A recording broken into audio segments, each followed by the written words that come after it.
Looking at question 3, working with strings, you've been asked to write code to generate a username for a new online game.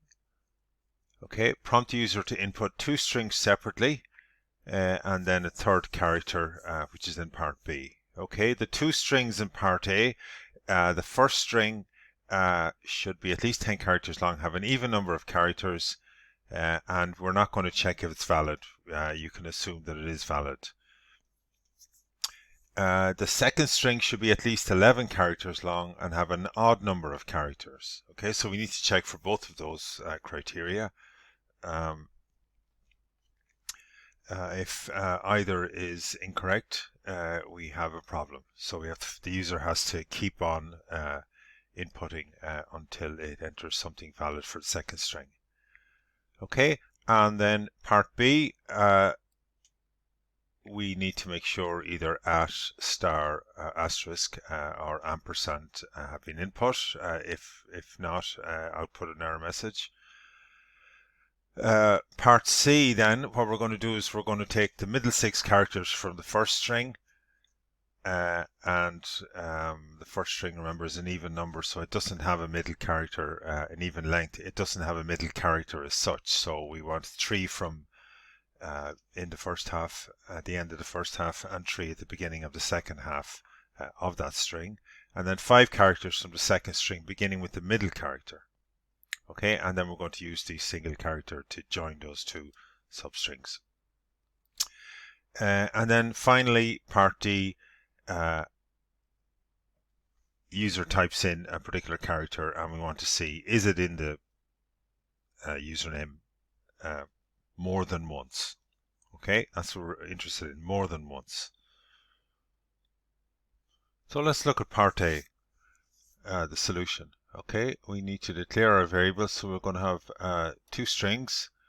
We'll get the first one in and we don't have to worry about validating it. For the second string, we're going to need a Boolean variable because I've decided to use a do-while loop. A do-while loop runs at least once, so that means you don't have to get your input twice, i.e. if you were using a while loop, you would probably get your input once, and then if it was invalid, you'd be getting it again inside the while loop, whereas the do-while, the condition is at the end. Okay, so in this case, I've got, let's just think about this, my Boolean variable, I'm setting it to false. Okay, string 2 check false. If I have valid input, I am going to set my Boolean variable to true. Okay, if I have invalid input, I am going to keep it at false, i.e. I'm not going to do anything. I'm not going to change the value of string 2 check. Okay, so structure-wise, if my input is valid, I want to exit the do-while loop. Okay, so that's what's going to happen here. So that's why I have the not here. Okay, so string 2 check false. This would be true if I have a problem. Okay, because I'm not changing it here. If I get something valid input, string 2 check becomes true, which means that while false. Okay, and while false here means that we're going to leave the do-while loop. Okay, so what are we doing here? We are getting our string, and then we have to check the two issues. Okay, and it can be useful just to use sysoutprint every so often as you go along in your code, just to check everything is working okay. Okay, so I'm just outputting the values I'm going to be interested in, i.e. the length of the second string, and is it exactly divisible by 2. Okay, now remember the second string has to have an odd length. Okay, so if it is exactly divisible by 2, we have a problem. Okay, so there's our second problem, i.e. the length is even. And here's our first problem, the length is less than 11. Okay, so if either of those are true, I am going to tell the user I am not going to change the Boolean variable, which means I'm stuck in the loop. Okay, however, if my input is valid, I am going to change the Boolean variable.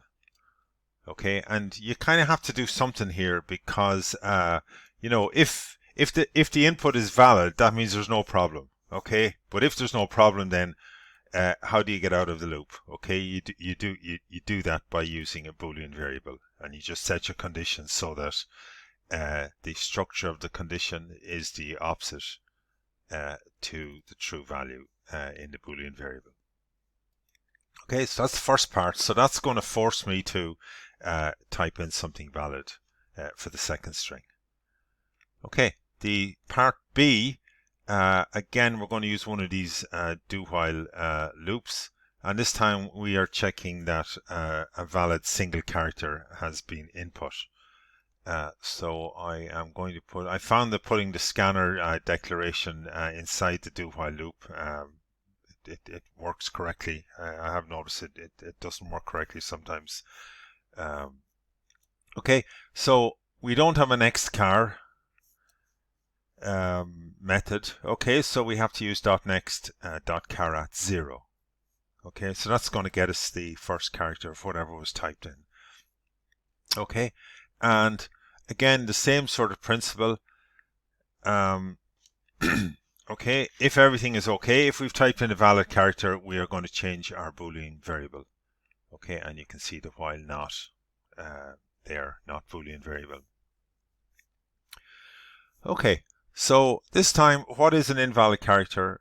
It is neither at, nor star, nor and.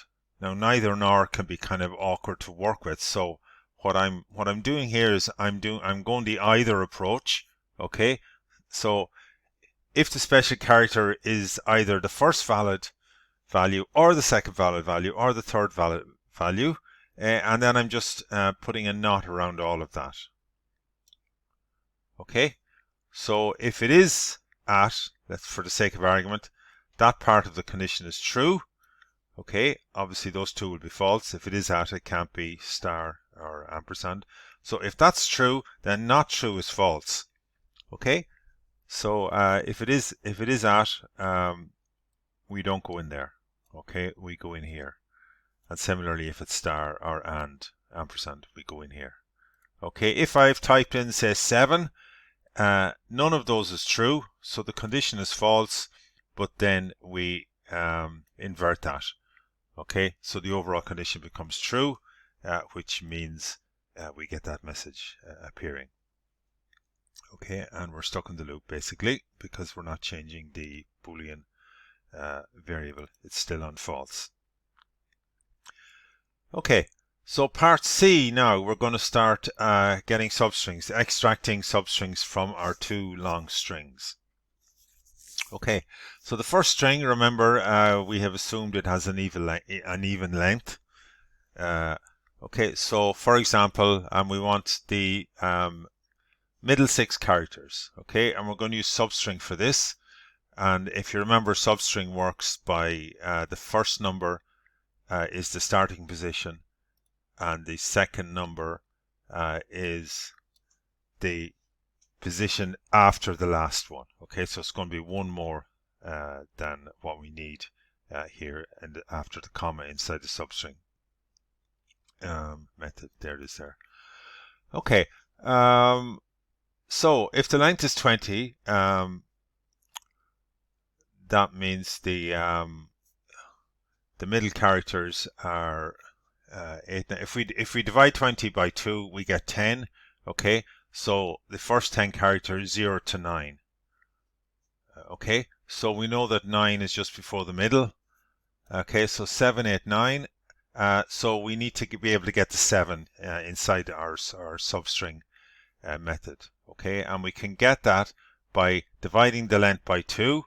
Okay, 20 over 2. Because it's even, that's always going to be an integer, but I am just using the general sort of formula, math.floor, just to round down, which is going to be the same. So that will be 10, and then minus 3 will give us 7.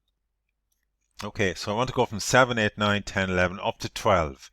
Okay, so what I really want to do is 7, 13 in my substring. How do I get the 13? I get the length over 2, and I add 3. Okay, and because this is 13 here, second half of the substring method, I am only going to go up to 12 here. Okay, and then regarding the second string, the odd length, a middle character, e.g. length 25, middle character is 12, divide 25 by 2, 12.5, round down we get 12. So the 5 characters are going to be 12, 13, 14, 15, 16. So we need to think about 12, 17. Okay, so we can get the length over 2, and then we just add 5 there, and then join those two substrings with the special character. Okay, moving on to part D. We are checking if a particular character is there more than once.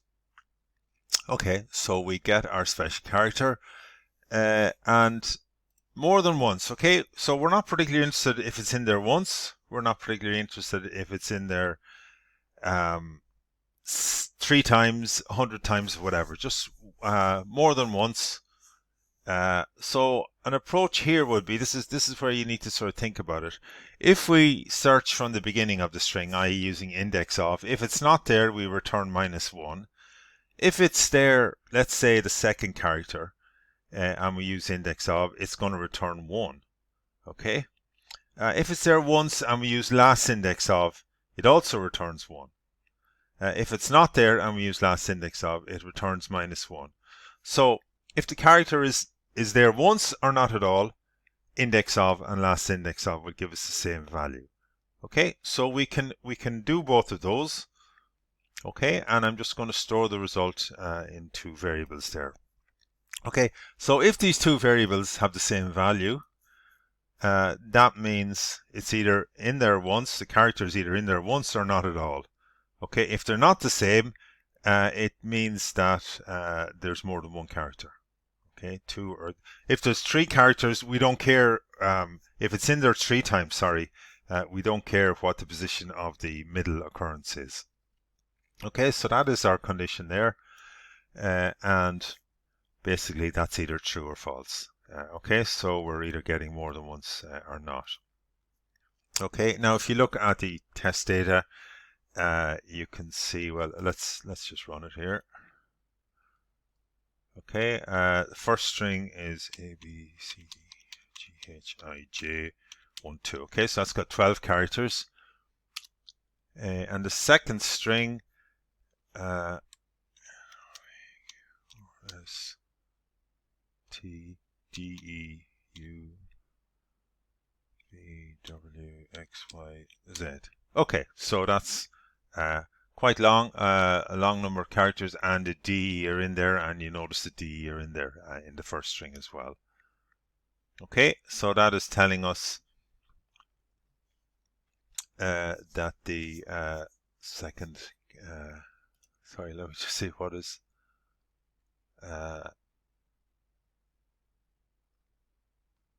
okay, yeah, the second number is, that's giving us 1 divided by 2, remainder 1, so that means it's odd, and that's the length of it. Okay, so I'm going to use the add symbol here, and we get that. Okay, so that's the username there. Okay, DEFGHI, the middle 6, and then 5 from the middle. Okay, and D and E are in there more than once.